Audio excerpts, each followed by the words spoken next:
જય શ્રી કૃષ્ણ, જય દ્વારકાધીશ મિત્રો. આજે આપણે અધ્યાય 18નો 54મો શ્લોક સમજીશું.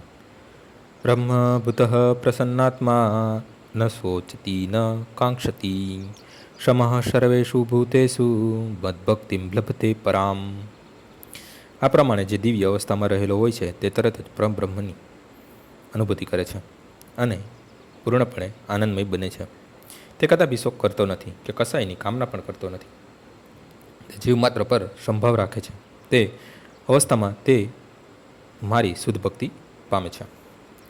નિર્વિશેષવાદી માટે બ્રહ્મભૂત અવસ્થા પામવી અર્થાત બ્રહ્મ સાથે કદાકાર થવું એ જ પરમ ધ્યેય છે.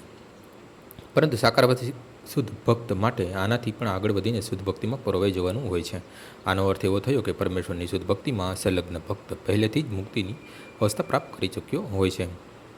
બ્રહ્મભૂત અર્થાત બ્રહ્મ સાથે તાદાત્મ્ય કહેવાય છે. પરમેશ્વર અથવા પરમબ્રહ્મ સાથે તદાકાર થયા વિના મનુષ્ય તેની સેવા ભક્તિ કરી શકે નહીં. બ્રહ્મભાવમાં સેવ્ય તથા સેવક વચ્ચે ભેદ રહેતો નથી, છતાં ઉચ્ચતર આધ્યાત્મિક અર્થમાં તફાવત તો જ રહે છે.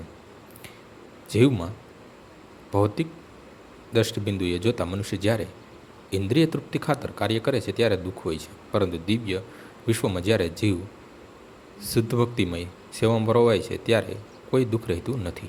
કૃષ્ણ ભાવનામૃતમાં ભક્તને નથી કોઈ પ્રકારનો શોક રહેતો કે નથી કોઈ આકાંક્ષા રહેતી. ભગવાન પૂર્ણ છે, તેથી ભગવત સેવા પરાયણ જીવ કૃષ્ણ ભાવનામૃતમાં રહીને સ્વયં પૂર્ણ અર્થાત પોતાની અંદર પૂર્ણ રહે છે. તે એવી નિર્મળ નદી જેવો હોય છે કે જેના જળમાંથી બધી અસ્વચ્છતા દૂર કરી દેવાય હોય છે. શુદ્ધ ભક્તમાં કૃષ્ણ સિવાય અન્ય કોઈ વિચાર આવતા નથી, તેથી તે સદા આનંદમાં રહે છે. તે ગમે તેવી દુનિયાવી હાનિ માટે સુખ કરતો નથી કે લાભ માટે આકાંક્ષા કરતો નથી, કારણ કે તે ભગવદ્ ભક્તિમાં પૂર્ણ રહે છે. તેને દિવ્ય સુખ ભોગવવાની કામના પણ રહેતી નથી, કારણ કે તે જાણે છે કે દરેક જીવ પરમેશ્વરનો સૂક્ષ્મ અંશ હોવાથી તેમનો દિવ્ય દાસ છે. ભૌતિક જગતમાં તે કોઈને ઉચ્ચ અને કોઈને નિમ્ન તરીકે જોતો નથી.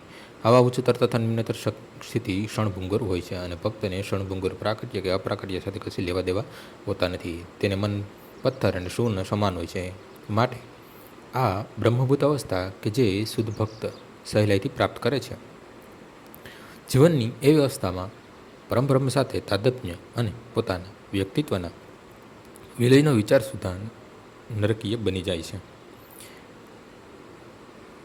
સ્વર્ગલોક પ્રાપ્ત કરવાનો વિચાર ઝાંઝવાના જળ જેવો લાગે છે અને ઇન્દ્રિયો ઝેરી દાંત વિનાના સર્પ જેવી થઈ જાય છે. જેવી રીતે ઝેરી દાંત વિનાના સર્પનો ભય રહેતો નથી, તેવી જ રીતે આપોઆપ સંયમિત થયેલા ઇન્દ્રિયોનો ભય રહેતો નથી.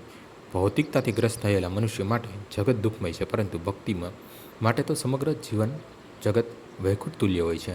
આ બ્રહ્માંડમાંનો સર્વવાધિક મહાન પુરુષ પણ ભક્ત માટે એક શુદ્ર કીડીથી વધારે મહત્વપૂર્ણ હોતો નથી. આવી અવસ્થા આ યુગમાં શુદ્ધ ભક્તિ પ્રવર્તવનાર ભગવાન ચૈતન્યની કૃપાથી જ પ્રાપ્ત થઈ શકે છે.